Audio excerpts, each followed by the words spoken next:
ñaan rek matuwaay yi ci war ngeen jël ko mais on a assez de confiance à vous dinañ am yaakaar que ni cette tension va véritablement se détendre. Merci beaucoup. Merci, honorable. La parole est à notre collègue Ami Dabo. Abdoumbaou se prépare.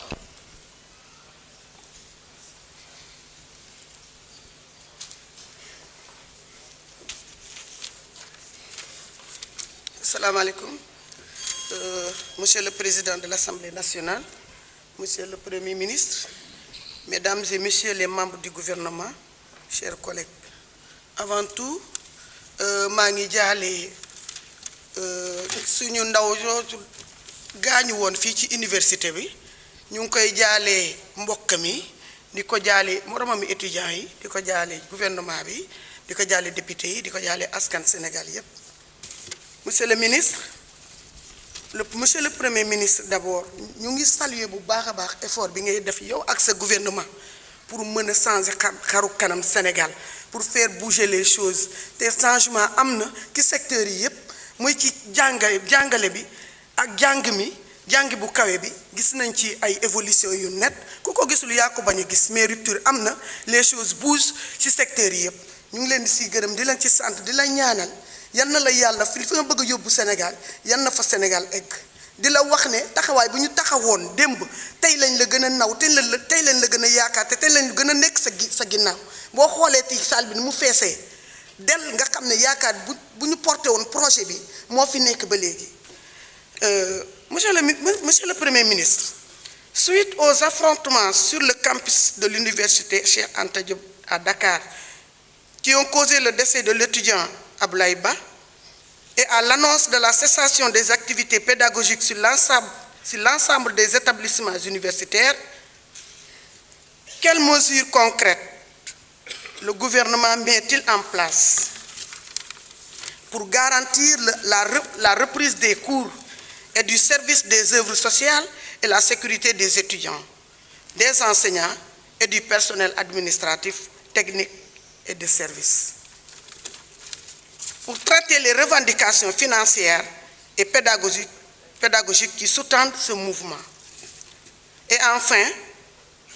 mettre en œuvre les réformes pour les solutions durables à la crise universitaire. Donc, question yooyu laay indi woon monsieur le Premier ministre ak sa gouvernement bi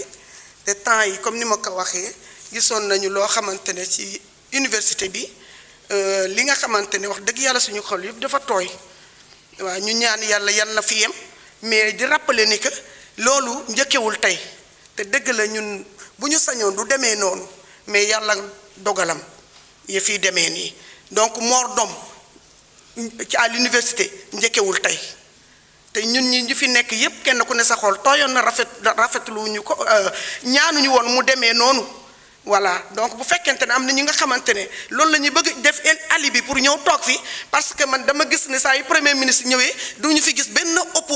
opposant dañuy budde salle bi ñu dem bu fekkente ne li xew université moo leen indi tey pour kaas ko fii monsieur le premier ministre dañ lay wax ne yàlla ak dogalam jaam ak pexeyam mais ñun yaakaar bu ñu amoon ci yow majorité bi ñu ngi sa ginnaaw doxalal.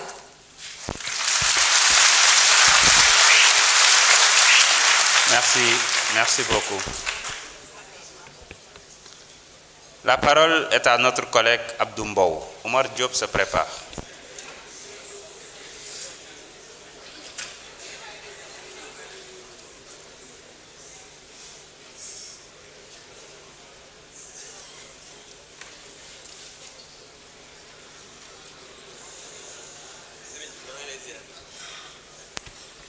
Monsieur le Président, Monsieur le Premier ministre, Madame, Messieurs les membres du gouvernement, ñi ngi leen di baalu àq ci koor gi di leen ñaanal kooru jàmm.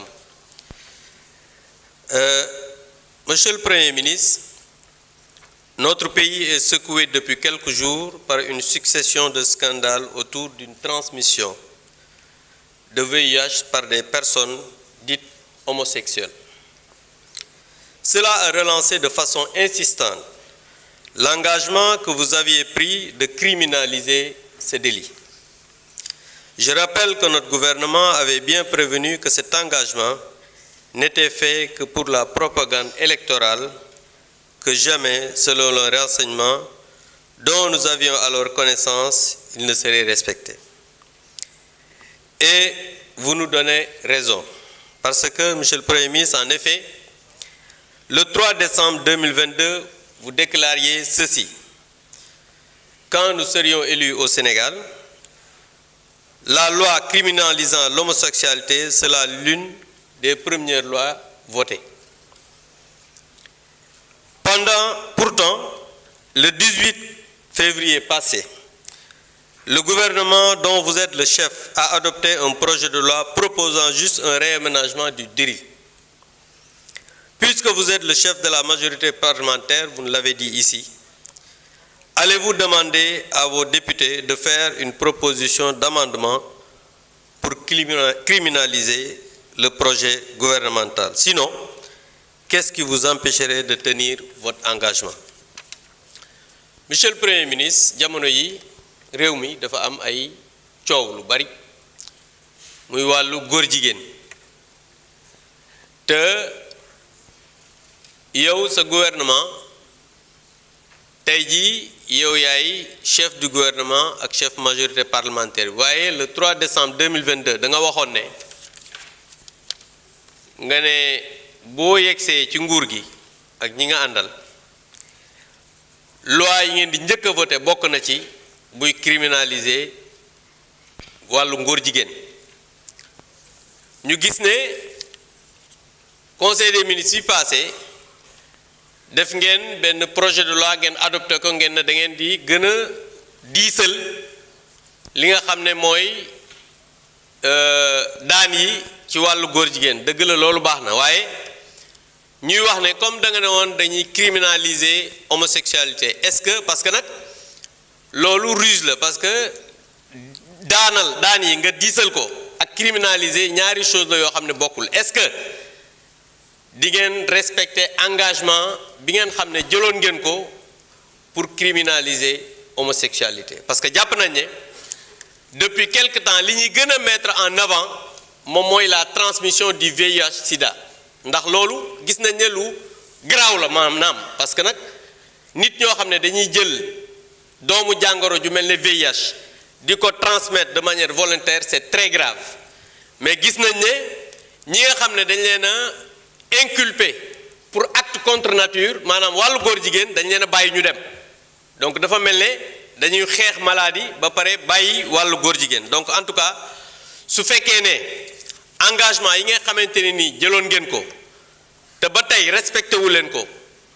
dafa am lu tax respecté wu leen ko ñu bëggoon devant la représentation nationale nga wax ñu exactement